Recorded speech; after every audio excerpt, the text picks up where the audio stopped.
Hello everyone, today I want to tell you a story about a moment so small on the surface that half the room missed it, and so violent underneath that it changed everything. It begins in a glass hallway on a Monday morning, under office lights that made every face look flatter and every mistake look permanent. And before Aisha Patel understood what she was hearing, her work had already been stolen out loud. She was 2 steps from the boardroom when applause broke through the glass. Not loud. Polite.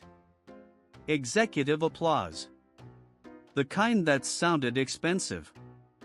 Aisha shifted her laptop against her hip and glanced through the door.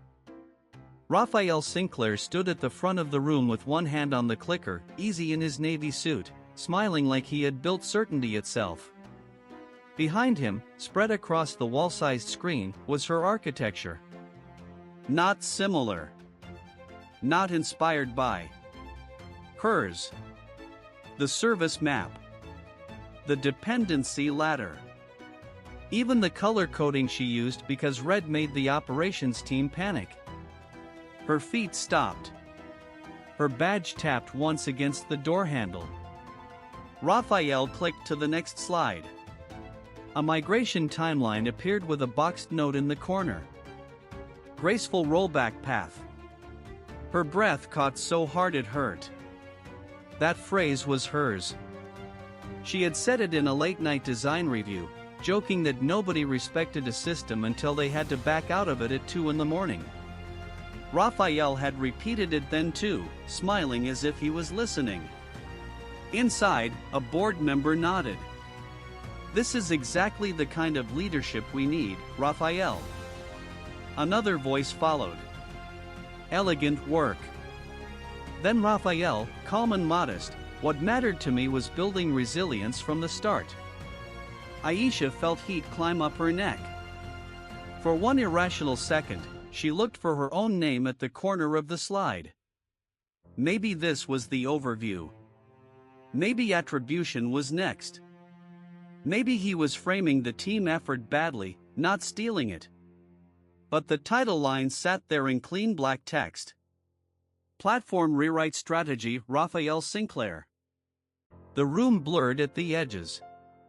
Her pulse thudded in her ears, messy and animal. Inside, they praised him again. Aisha did not move. She stood in the sterile glare, staring through the glass, already beginning to build the first defensive lie she could live with. This has to be a misunderstanding. Aisha made it back to her desk on reflex. Her badge tapped the edge of the monitor stand. Her hands were cold, though the office air sat heavy with recycled heat and the smell of burnt coffee. Around her, lunch hour moved on as if nothing had happened. Keyboard taps. A burst of laughter from the corridor. Someone unwrapping takeout 2 rows over. She opened the project folder, then Slack, then the board deck link again. She did it in that order 3 times, like repetition might make the facts arrange themselves into something kinder. Raphael had always been slippery about credit. Not theft, she told herself. More like absorption. In sprint reviews, he would say our thinking when he meant hers. In one-on-ones, he praised her for being low-ego, highly collaborative, the kind of engineer leadership trusts. The first time he used one of her phrases in a meeting, she had felt flattered. The 5th time, she had noticed. He was polished where she was precise. He could turn her work into a story before she had finished writing the ending. Still, there had been decent moments. Or ones she had filed as decent. He had pushed for headcount on her team. He had approved her conference travel without making her beg. He had once told a VP, in front of her, that Aisha was the reason the migration had stayed on schedule. Maybe this was like that. Maybe in the room he had planned to circle back. Maybe the title slide had just been executive shorthand. That explanation felt thin. She kept trying it on anyway. A notification blinked on her screen. A meme from the team channel. A lunch poll. No mention of the board meeting. No private message saying, "Hey, that was weird." The silence made her feel dramatic. She clicked into a direct message to Raphael. Her fingers hovered, then began to move. Hi Raphael, I just saw part of the board presentation and noticed the rewrite work was framed under your name. She stopped. Deleted it. Started again. I assumed this was an oversight. She stared at the sentence until it looked timid and accusing at the same time. Her chair gave a small creak as she leaned back. If she sounded hurt, he could call her emotional. If she sounded formal, he could act confused. If she said nothing, then maybe there was still a clean explanation waiting for her. Aisha swallowed, then added one more line. Can we sync for 5 minutes when you have a chance? She did not hit send right away. She watched the cursor blink after chance. Briefly, stupidly, she hoped he would message first. He didn't. At last, she sent it privately, choosing the smallest possible disturbance and telling herself that was wisdom, not fear. Raphael answered 20 minutes later with a thumbs up and a calendar hold. 5 minutes. Conference room C. When Aisha stepped inside, the door latched with a soft click behind her, and the sound landed harder than it should have. The room was all glass and pale wood, exposed in every direction and somehow still airless. AC hissed overhead. Raphael was already seated at the end of the table with his coffee beside him, jacket off, sleeves neat, expression arranged into concern. He gave her the same easy smile he used before asking impossible deadlines from people. Aisha, he said softly, like they were discussing a minor scheduling issue. You sounded upset. She stayed standing for a second too long, then sat across from him. I just wanted to clarify something. In the board meeting, the rewrite was presented as your work. A lot of what you said came directly from my design notes. He picked up a pen and tapped it once against his notebook. Our work, he said. Come on. The correction was so smooth it almost made her doubt the sentence she had heard with her own ears. I'm not talking about teamwork, she said. I'm talking about attribution. You used my phrase. Graceful rollback path. You walked through my migration logic. Raphael leaned back. No defensiveness. No visible panic. Just a patient face, the face of a man indulging someone he had already decided was being difficult. Aisha, you've been carrying a lot, he said. Everyone knows you did strong execution here. But shaping the final work is different from writing the first draft of it. Her stomach tightened. The first draft? He spread one hand. We all contributed. Then he let that line sit there. Calm. Reasonable. Almost generous. Aisha heard herself answer too quickly. That's not what happened. It came out thinner than she wanted. Defensive. Young. Raphael lowered his voice further. I think you need to be careful about how this sounds. There it was. Not an explanation. A warning wrapped in concern. She felt heat climb her neck. How what sounds? He glanced toward the glass wall, toward the passing blur of other employees moving through the corridor. Like you're reacting emotionally to a visible win. Like you're confused about how leadership work gets represented. For one humiliating second, she wondered if she was confused. Maybe he had said enough qualifying things in the room that she had missed them. Maybe stress had sharpened only the worst parts. Then she looked at him again and saw how practiced his sympathy was. I'm not confused, she said. Raphael nodded as if that proved nothing. Good. Then don't create optics before promotion reviews. The words hit her harder than the theft. They were so casual. So preloaded. He was not only claiming the work. He was placing her reaction inside a file folder he could label unstable, political, not ready.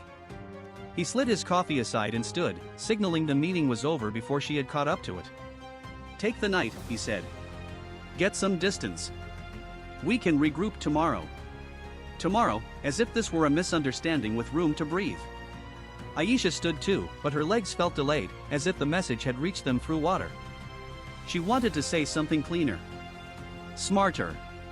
Instead she heard herself ask, so that's your position? Raphael opened the door. My position is that I'm trying to protect you from making this bigger than it is. Out in the corridor, the office looked unchanged. Monitors glowed. Someone laughed near the kitchen. Aisha walked back to her desk carrying the sickening new knowledge that he had expected this conversation and prepared for it. When her team's recurring call alert flashed a few minutes later, she clicked join with cold hands, not yet knowing the room was about to get even smaller. The team stand-up opened with the usual conference speaker crackle, that thin static that made every voice sound farther away than it was. Aisha stared at her own face in the corner of the screen, too brightly lit, too still. She had joined from her desk even though half the team was 10 feet away, because that was how Raphael liked these mornings now. Remote enough to feel formal. Public enough to leave marks. Raphael cleared his throat and moved through updates with calm efficiency. Infra. QA. Product. Then he arrived at her name with a tiny pause that made her stomach tighten. Aisha is still catching up on the documentation side for the migration work, he said. The implementation moved fast, which is great, but we need cleaner handoff materials before leadership asks deeper questions. For 1 second, she honestly thought she had misheard him. Documentation side. For the migration work she had built. For the system he had presented as his own. Aisha leaned toward her mic. I'm not catching up. The runbooks are in Confluence, and the rollback notes were posted with the launch checklist. Raphael nodded like a patient teacher. Right, pieces exist. I'm talking about executive-level framing. We can discuss offline. Offline. Again. The word hit harder because he said it so gently. As if she were being emotional in advance. No one spoke. Not Priya, who had reviewed her checklist. Not Daniel, who had pinged her twice during launch night.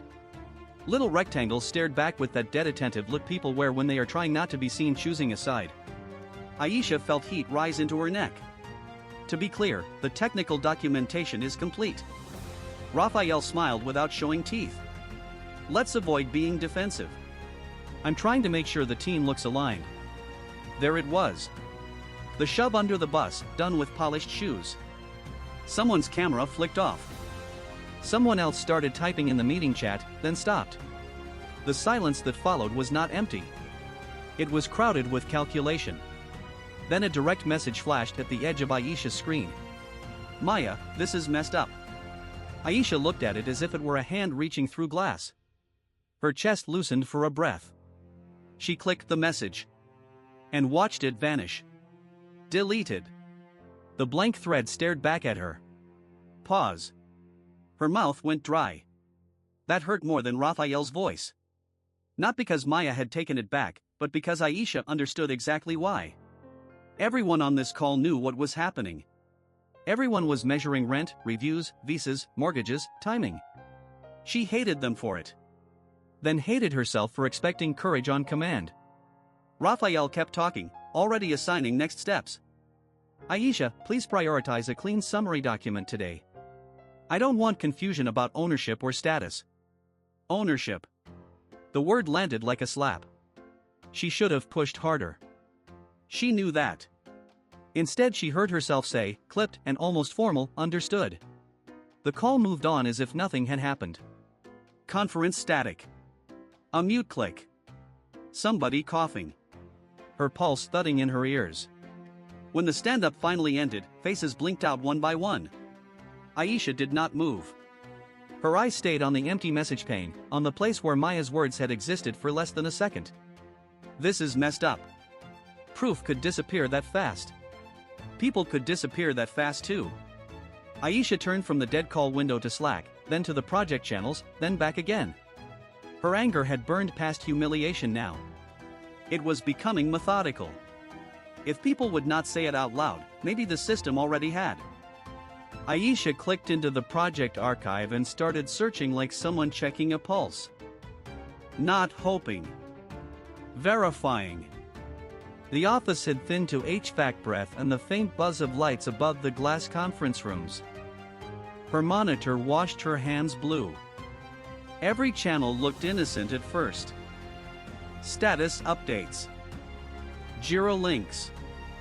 Emojis. Little polished fossils of teamwork. She tried the phrase first. Graceful rollback path. Search click. Results stacked down the screen. A sprint thread. An architecture review. Then an older private project channel she had forgotten Raphael had insisted on using during the rewrite. Her chest tightened before she even opened it. Message pop. There it was. Her own diagram, uploaded 6 weeks ago at 11:14 p.m. White background. Black arrows. The rollback flow she had sketched during a deployment panic, then cleaned up and posted because Raphael had said the board liked visuals. Under it, her explanation in plain language. If migration fails after write redirection, we maintain a graceful rollback path by preserving session state and shadow traffic for 15 minutes. She stared. Not because she did not recognize it. Because she did. Every line. Even the phrase he had repeated in the boardroom like it had risen fully formed from his mouth.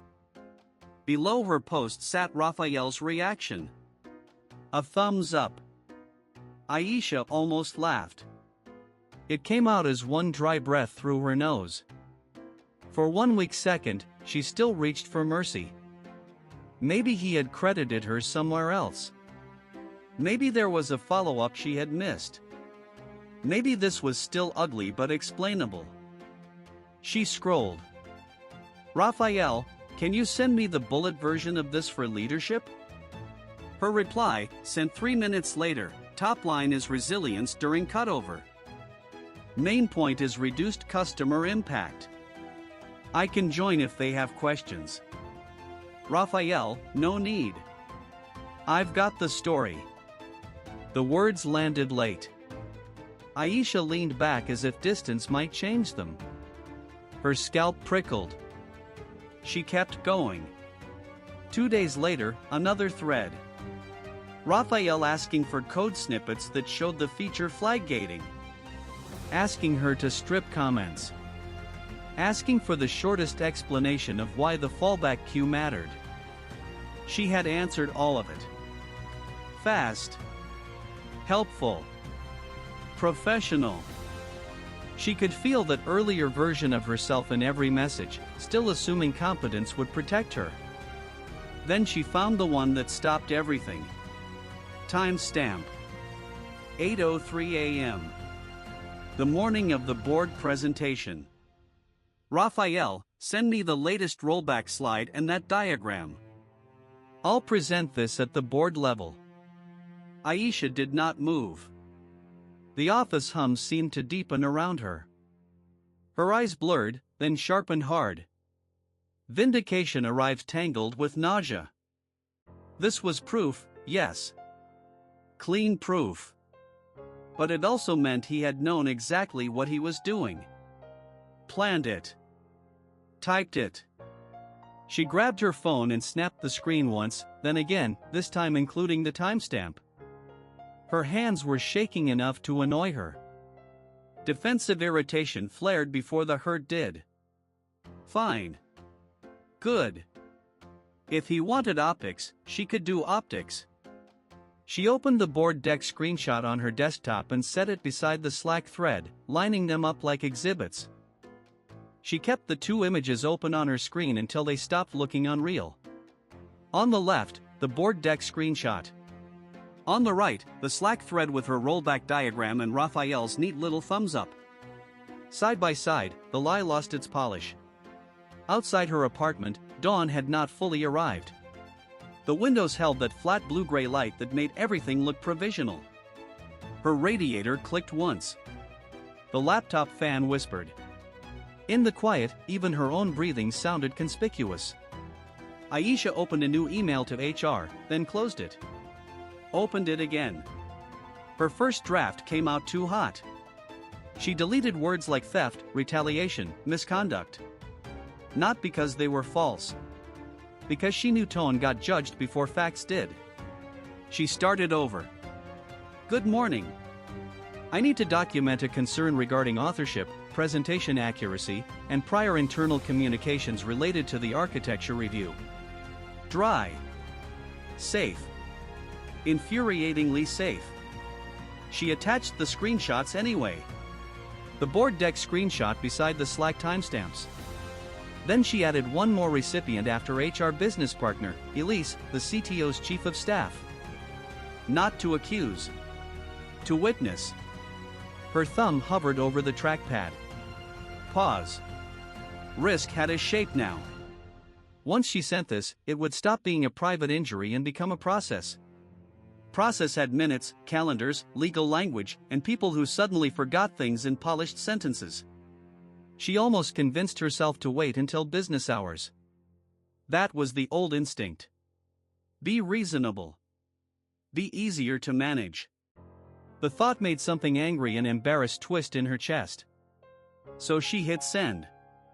The whoosh landed in the room like a small point of no return. Next came the calendar invite. Subject: Follow-up architecture review, rollback strategy clarifications. She set it for 10:30.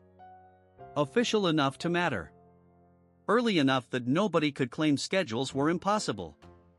She invited Raphael, HR, Elise, and 2 senior engineers who had been in the implementation channel for months. In the description, she kept her language almost sterile.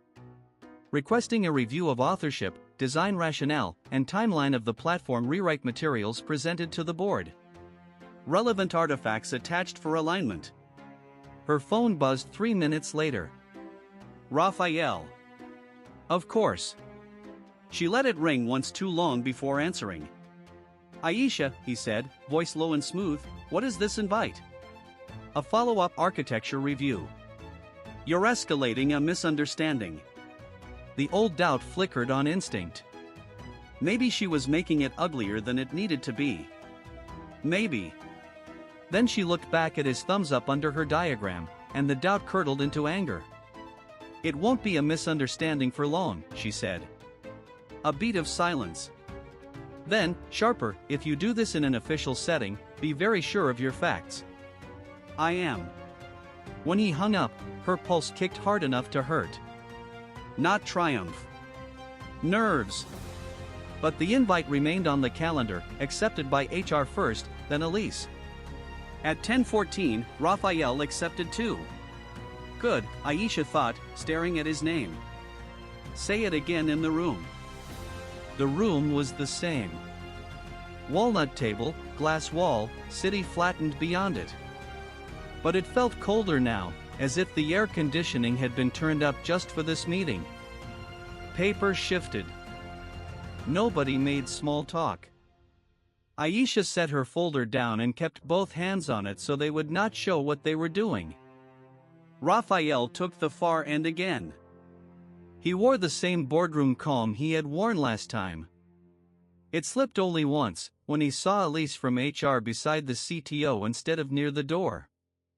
The CTO began without preamble. Raphael, walk us through the implementation choices on the platform rewrite. Specifically deployment safety and failure recovery. Aisha watched his face before she watched anything else. He smiled. Of course. We built in a staged release process and, contingency around service degradation. The CTO waited. Raphael cleared his throat. The team executed well on the details. Which details? The CTO asked. There it was. Not a raised voice. Not anger. Worse. Precision. Raphael reached for the printed deck. He flipped to the architecture slide Aisha knew by heart. Boxes. Arrows. Her sequence. Her language. He tapped one corner. This section handles rollback orchestration. How? His fingers stayed on the page too long. Through layered safeguards. Aisha felt something ugly flare in her chest. Not triumph. Almost panic. For one irrational second, she worried he might improvise well enough to survive. Then he said, some of this is being taken out of context. Silence dropped hard into the room. No one rescued him. Elise slid a printed Slack chain across the table. The sound of paper on polished wood was soft. It still landed like a blade. Beside it came the board deck screenshot with the same diagram, the same labels, and the timestamps lined up in black and gray. The CTO looked at Aisha. "Would you walk us through it?" She had imagined this moment as heat. It arrived as clarity. "Yes," she said. She turned the page toward the board, not toward Raphael. "This is the rollback diagram I posted in Slack 3 weeks before the first board meeting. The thread shows my architecture notes, then Raphael's thumbs-up reaction, then his request that I keep the draft internal until messaging was cleaner." Raphael shifted. That was managerial review. Aisha kept going. Her voice sounded steadier than she felt. "The release system gates traffic by tenant cohort. If an error budget trips, we route back through the previous stable version with a graceful rollback path." The CTO nodded once. And to be clear, that phrase originated with Aisha in the design review. The held breath in the room finally moved. A board member lowered the deck. Another looked directly at Raphael for the first time all meeting, not with curiosity now, but calculation. Raphael tried one last time. "I was presenting team output." "No," Elise said. "You presented authorship." That was the sound of it breaking. Not loudly. Cleanly. Aisha did not smile. The release came stranger than that. Her shoulders hurt. Her jaw hurt. Her eyes burned with the embarrassing threat of tears, and anger still sat underneath the relief like a live wire. The CTO closed the folder. "Thank you, Aisha." Same room. Same power structure. But this time, when silence settled, it belonged to her. 2 weeks later, the rain came down so lightly it sounded polite. It brushed the windows beside Aisha's desk and softened the office into something almost gentle. Almost. Her monitor held an email from People Operations with a subject line that felt engineered by committee, "Next steps in growth pathway." Below it sat a second message from Elise, brief and careful, confirming a formal promotion track, a compensation adjustment, and a written clarification of authorship on the platform rewrite. There was also an apology. Not a human one, exactly. A vetted one. "We regret the breakdown in attribution and communication. We appreciate your professionalism during a difficult situation." Aisha read it twice, then a third time, as if another pass might uncover warmth between the sentences. It did not. SFX, Slack ping. She clicked away from the email. Her desktop background was hidden beneath folders, screenshots, and the small square icon of the Slack export she still had not moved. The folder name sat there in plain sight, just in case. That, more than the promotion path, felt true. Around her, the office had rearranged its memory. People stopped by with careful smiles and lowered voices. One engineer touched the edge of her desk and said, "I'm really glad they fixed it." As if the thing had been a permissions bug. As if repair and understanding were the same act. Another coworker lingered with coffee and said, "Honestly, I always thought something seemed off." Aisha looked up at him. She had to stop herself from laughing. Or snapping. "Did you?" she said. He flushed. "I mean, you know how he was." Yes, she thought. I know exactly how he was. The sharper thought came right after, meaner than she liked. I know how you were too. She hated that part of herself on sight. Then hated the instinct to clean it up. Some reactions did not arrive noble. Some arrived bruised and suspicious.